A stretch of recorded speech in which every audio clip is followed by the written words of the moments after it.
George Washington when he's leading the troops and he's got his full dress uniform on and he's at the bow and one foot's up higher than the other and he's like this. Can't you see Jesus doing that?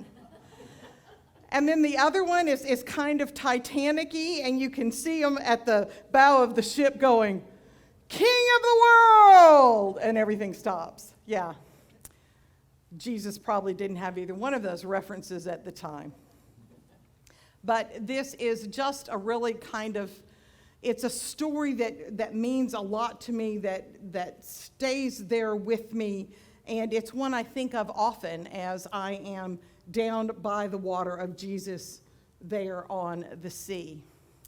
What is so interesting about this and the sea, and some of you may already know this and some of you may not, but churches, because they were started by St. Paul, well, St. Paul was supposedly the first pope and the person out there.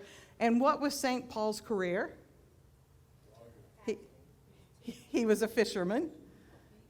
Peter, I'm sorry, what did I say? St. Paul. You're right. Peter. Peter was the fisherman.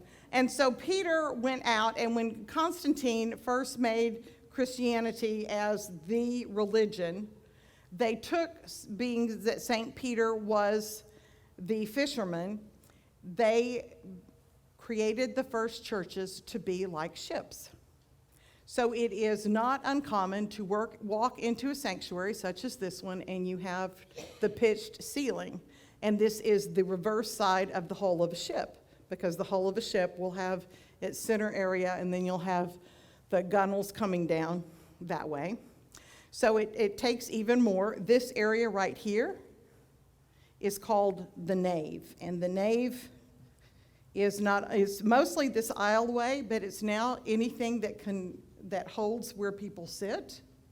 And so the nave in and of itself is the Latin word and the Greek word for ship. So y'all are sitting in the hull of the ship, just so you know. So this area is the narthex, Narthex. And the narthex is there because it was where people that weren't baptized were able to come and hear what the message was. It's also the place that you would come in, and that's where the confessionals were set up, and you would confess before you came in. And that's why the baptismal font was moved right at the door, so then you could remember your baptism before you came in to sit down. So you have the narthex, and you have the nave, and you have the tilt of the ceiling, and this is the chancel area. And the chancel was marked by stepping up and by stepping up again. And the purpose of that was the nave, which was the mast when it sat down. And in a ship, what the mast does is it anchors the sails to the ship itself. And so we are anchored to the earth at that end through the narthex, and it leads up to where God is, which is what a mast does. It comes up and anchors and then takes you up to God. And so if you put this straight up, that would be what happens. So the back of the church faces east, and that's because Jesus rose at the beginning of the dawn, and the east is there, and you see that the cross does not have Jesus on there. So there is your ship lesson for today, and a sanctuary, and why it all works together. So in our gospel today, we are in a ship, and the ship is... What's interesting when we start with this is Jesus has been working all day, and he has been taking care of people and getting demons out of them and helping them to see and everything. And so the first words of this is Jesus got in a boat with the disciples just as he was. He didn't take time to take a shower and put on clean clothes and get ready to have a nice dinner. Just as he was, he got on the boat. And there were other boats that went with them, because we're in Mark, and Mark is immediately, and Mark is quick. Mark is the shortest gospel. And Mark, every place Jesus goes, there's a tribe with him.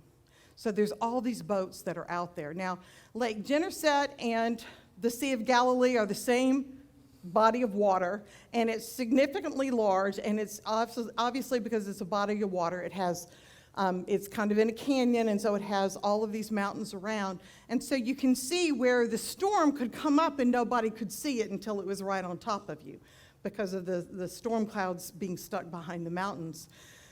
So it's getting dark, and we know here living on the coast that a lot of storms come through right as dark hits and everything.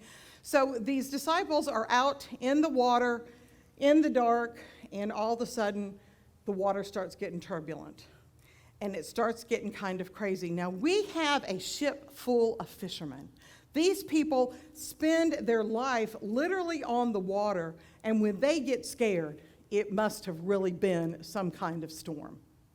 The words that are actually used in the Hebrew are that it was a cosmic storm. Not just a little one, a cosmic one.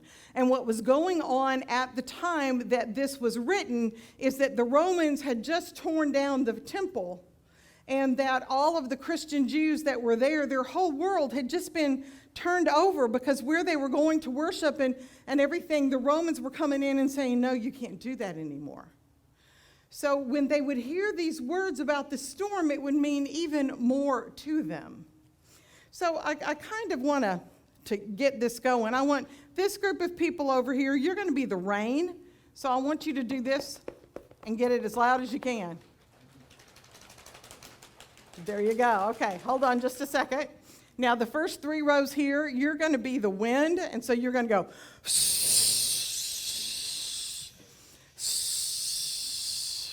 okay, and those of you in the back, you're going to be the thunder, and you're going to do this. All right, so rain, go.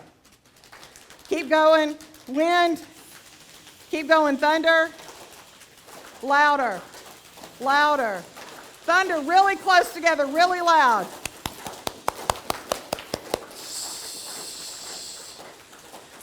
Stop, calm. So I don't know if y'all are aware of this, but there is a list of stressors in your life. And seeing that we have been in COVID for 15 months now, that in and of itself has put, anybody not had stress put on in their life because of COVID? All right, so I'm going to go down this list, and it's a point system, and if you've had any of these things happen to you, then you get points assigned to them. And I'm going to go pretty fast, and if you really want to see this later, I'll be glad to show it to you. But the first one is if you've had the death of the spouse in the past year, and I know some of you have, there's 100 points for that. If you've had a divorce, there's 73. If you've been separated, there's 65. If someone close to you or you have been put in jail in the past year, that's 63. The death of a close family member, 63.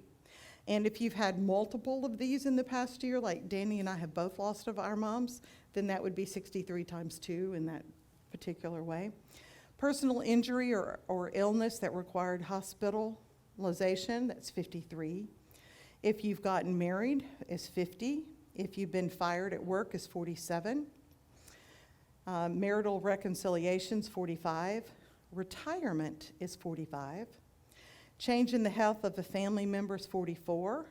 Pregnancy is 40. Sexual difficulties, 39. Gain of a new family member, 39.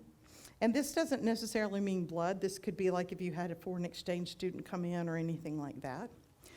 Business readjustment, 39. Change in financial state, 38. Death of a close friend, 37. Change to a different line of work, 36. Change in number of arguments with spouse, 35. Mortgage over $20,000. If you have a mortgage, I would think it would be over $20,000 in this world, 31.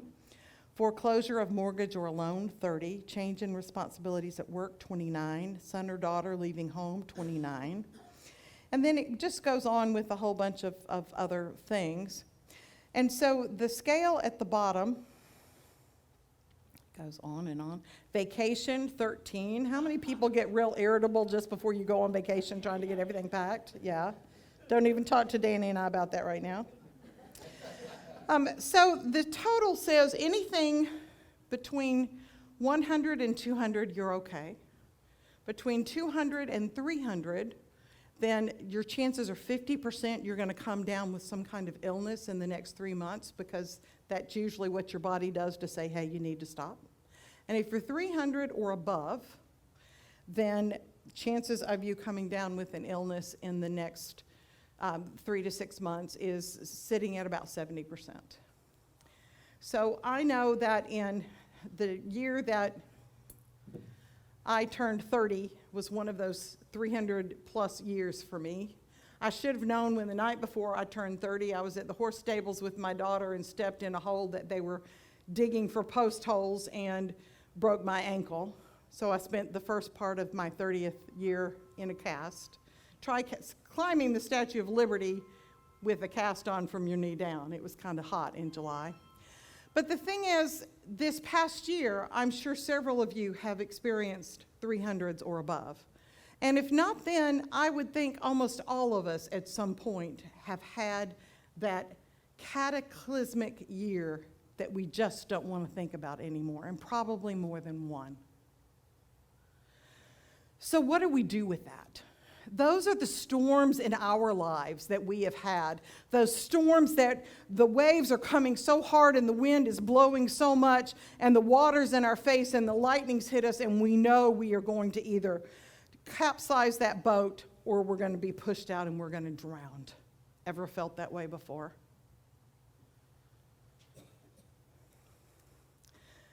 And so imagine your boat's there and you go down and you wake Jesus up and you say, Jesus, I'm at 300 plus, man, and I need your help. And he gets up and he goes to the bow of that boat and he yells out at whatever is there. He yells out at the mortgage lenders. He yells out at the family members. He yells out at God, who has just taken the person that you love more than anyone in the world from you. He takes and he says, chaos, stop. Silence. And there you are as a small child, even though you're an adult, down on your knees, right at Christ's feet, knowing that he's saying stop just for you, just to protect you.